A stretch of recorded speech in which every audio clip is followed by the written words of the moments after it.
সাংগ্রাই জল উৎসব দেশ জুড়ে যা পরিচিত জলখেলি নামে। পাহাড়ে বাংলা বর্ষবরণের অন্যতম আকর্ষণ এটি।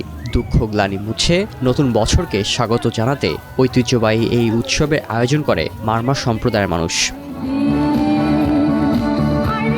মারমা সাংস্কৃতিক সংস্থা মাসোস এর ২৫ বছর পূর্তি উপলক্ষে এবার সাংগ্রাই জল উৎসবের আয়োজন করা হয় রাঙামাটির রাজস্থলী উপজেলায়। ১৬ এপ্রিল ৩ পার্বত্য জেলার মানুষের মিলন মেলায় পরিণত হয় বাঙ্গালহালিয়া ইউনিয়ন উচ্চ বিদ্যালয় মাঠের এই আয়োজন। বর্ষবরণের এই আয়োজনকে আরও আকর্ষণীয় করে তোলে সাংস্কৃতিক অনুষ্ঠান। এতে নিজ ভাষা ও সংস্কৃতির গান ও নৃত্য পরিবেশন করেন স্থানীয় শিল্পীরা।